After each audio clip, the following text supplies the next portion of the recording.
Good morning students. आज हम कक्षा 8th की ग्रामर बुक में दिए गए पाठ संज्ञा के बारे में जानेंगे। ये पाठ नंबर 6 है जो कि सिलेबस में है। संज्ञा संज्ञा क्या है? किसी व्यक्ति, वस्तु, स्थान या भाव आदि के नाम को संज्ञा कहते हैं। किसी व्यक्ति, वस्तु, स्थान, भाव आदि के नाम को क्या कहा जाता है? संज्ञा कहते हैं। व्यक्ति मतलब किसी का, व्यक्ति का नाम, जैसे कि राम, श्याम, सीता, गीता।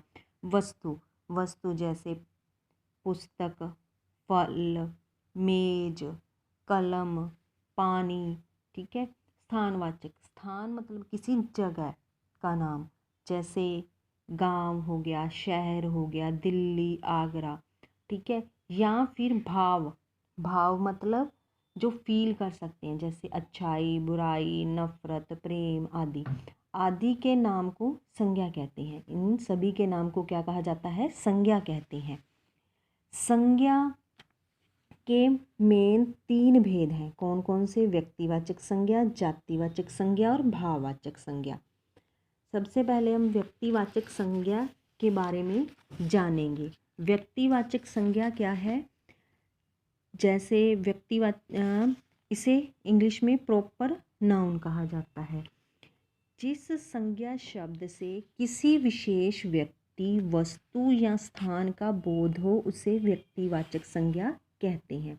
किसी विशेष व्यक्ति, व्यक्ति मतलब किसी विशेष व्यक्ति के नाम का, जैसे महात्मा गांधी, सचिन, कृष्ण, ये विशेष व्यक्ति हैं। वस्तु, वस्तु में जैसे कोई पुस्तक का नाम हो गया, ग्रंथ हो गया, जैसे रामचरितमानस, रामायण। ठीक है। ये क्या है? वस्तु। या फिर स्थान, स्थान मतलब जैसे दिल्ली, आगरा, कानपुर। किसी विशेष, उसका नाम दिया होगा प्रॉपर से, व्यक्ति, वस्तु या स्थान का बोध हो जिनसे उन्हें व्यक्तिवाचक संज्ञा कहते हैं। जातिवाचक संज्ञा, जातिवाचक संज्ञा जिन संज्ञा शब्दों से किसी व्यक्ति, प्राणी, वस्तु, स्थान आदि की पूरी जाति का बोध हो उन्हें जातिवाचक संज्ञा कहते हैं।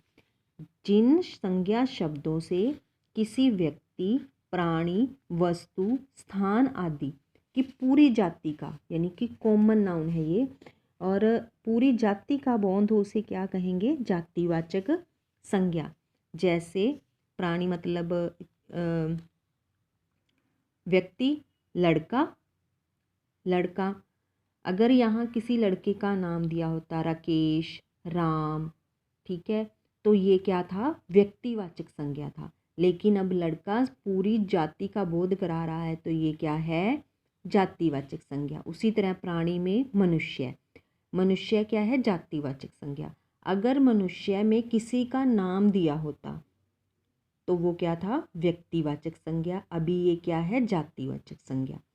फिर है वस्तु, वस्तु में पुस्तक। अगर किसी विशेष पुस्तक का नाम होता तो व्यक्तिवाचक संज्ञा था, लेकिन अब किसी पुस्तक का नाम नहीं दिया गया है तो ये क्या है? जातिवाचक संज्ञा। स्थान, स्थान में गांव, शहर। अगर किसी गांव का नाम होता तो व्यक्तिवाचक संज्ञा। अब यहाँ किसी गांव का नाम नहीं है तो यहाँ गांव और शहर ही लिखा गया, तो ये पूरी जो गांव और शहर की समूह जाति का बोध करा रहे हैं, तो ये क्या है? जातिवाचक संज्ञा। फिर आगे है भाववाचक संज्ञा। जिन संज्ञा शब्दों से किसी भाव, गुण, अवस्था आदि का बोध हो उन्हें भाववाचक संज्ञा कहते हैं। जैसे सत्य, न्याय, प्रेम, दया, क्रोध, ऊंचाई, अच्छाई, सुंदरता, बुढ़ापा। वे चीज़ें जिन्हें हम महसूस कर सकते हैं, भावनाएं जिन्हें हम महसूस कर सकते हैं, देख कर समझ सकते हैं। जैसे सत्य, सत्य को हम देख नहीं सकते, महसूस कर सकते हैं कि कोई सच बोल रहा है या झूठ बोल रहा है। न्याय, किसी के साथ उचित तरीके से किया गया वर्ताव ही न्याय है। प्रेम, किसी की हाव भाव को जानकर हम ये अंदाज़ा लगा सकते हैं कि वो प्रेम से बात कर रहा है या नहीं। दया, किसी की दया भावना को कैसे देखा जा सकता है? अगर वह दूसरों के लिए कुछ कर रहा है, उन्हें कुछ दे रहा है, तो हम जानते हैं कि वो ज़रूरतमंदों को कुछ दे रहा है, तो वह दया दिखा रहा है। क्रोध, अगर कोई गुस्से में है तो उसकी हाव भाव से ही हम अंदाज़ा लगा सकते हैं कि वो क्रोध में है। उसके हाव भाव को देखकर, उसकी भावनाओं को देखकर अंदाज़ा लगा सकते हैं। ऊंचाई, किसी भी चीज़ कोई चीज़ ऊंची है तो हम उसे आँखों से देखकर ही बता सकते हैं कि वो कितनी ऊंचाई पर है। अच्छाई, किसी व्यक्ति के अच्छे गुणों को देखकर हम उसकी अच्छाई के बारे में। इसी तरह से सुंदरता और बुढ़ापा, वे चीज़ें जिन्हें हम महसूस करके बता सकते हैं वो क्या है? सारी भाववाचक संज्ञाएं हैं। आगे है जी, कुछ विद्वान संज्ञा के 2 अन्य भेद भी मानते हैं। कौन कौन से हैं? द्रव्यवाचक संज्ञा और समुदायवाचक संज्ञा।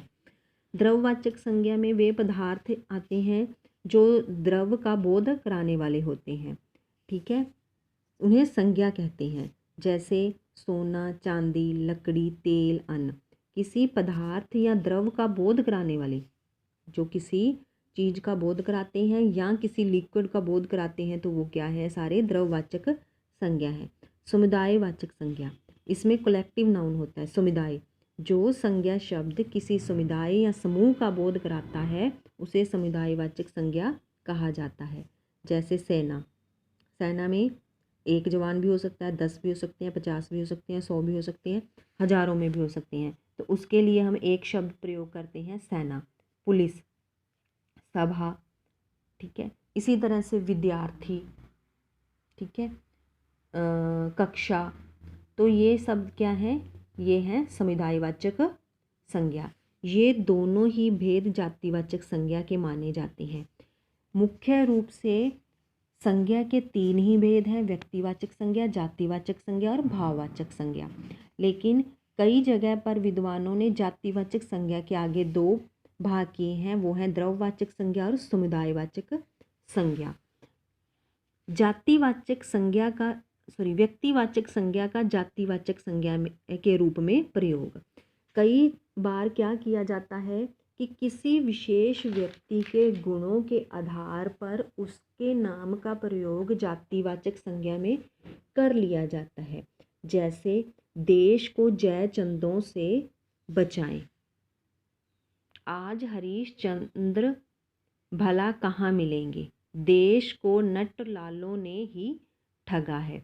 यहाँ जयचंद, हरीशचंद्र और नट वाले, ये वैसे तो किस व्यक्तियों के नाम हैं, नटवर वाले, तो वैसे तो ये 3 व्यक्तियों के नाम हैं, लेकिन यहाँ ये जातिवाचक संज्ञा के रूप में प्रयोग हुए हैं उनके गुणों के आधार पर।